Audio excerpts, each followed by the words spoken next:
দর্শক, আমরা স্পেন থেকে জানছিলাম তাপপ্রবাহ দাবানলের খবরাখবর। আমাদের সহকর্মী তৌফিকুর রহমান আমাদের সঙ্গে যুক্ত ছিলেন। অন্যান্য প্রসঙ্গ, চলমান উত্তেজনার মধ্যে ইরান যুক্তরাষ্ট্রের নতুন করে আলোচনায় বসার গুঞ্জন উঠেছে। এ নিয়ে শোনা যাচ্ছে ভিন্ন তথ্য। কাতারের দোহায় যুক্তরাষ্ট্রের সঙ্গে বৈঠকের কথা বলা হলেও তা নাকচ করে দিয়েছেন ইরানের উপ পররাষ্ট্রমন্ত্রী কাজেম গারিবাবাদি।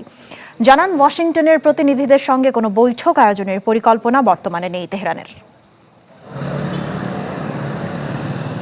যুদ্ধের পর কূটনৈতিক যোগাযোগে অগ্রগতির ইঙ্গিত দিলেও দোহায় বৈঠক নিয়ে একেবারেই ভিন্ন অবস্থানে ওয়াশিংটন ও তেহরান।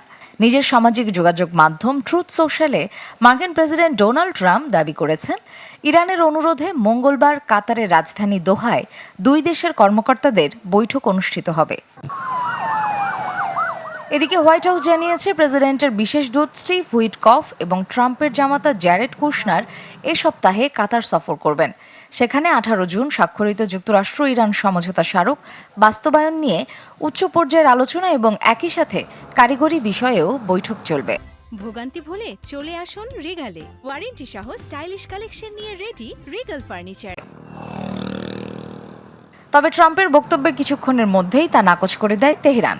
ইরানের পররাষ্ট্র মন্ত্রণালয়ের মুখপাত্র ইসমাইল বাঘাই জানান, আগামী কয়েকদিনের মধ্যে যুক্তরাষ্ট্রের সঙ্গে কোনো বৈঠক নির্ধারিত হয়নি। ইরানি প্রতিনিধি দল দোহায় যাবে শুধুমাত্র সমঝোতা স্মারক বাস্তবায়নের বিষয়গুলো নিয়ে কাজ করতে, যুক্তরাষ্ট্রের কর্মকর্তাদের সঙ্গে বৈঠকের জন্য নয়।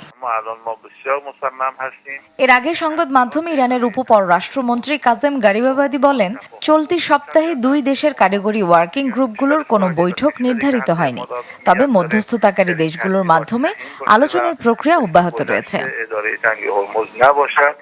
অন্যদিকে ইরানের প্রেসিডেন্ট মাসুদ পেজেশকিয়ান সামাজিক যোগাযোগ মাধ্যম এক্সে দেয়া এক পোস্টে বলেন, যুক্তরাষ্ট্রের সঙ্গে সমঝোতার বিষয়টি দুই দেশের দ্বিপক্ষীয় বিষয়।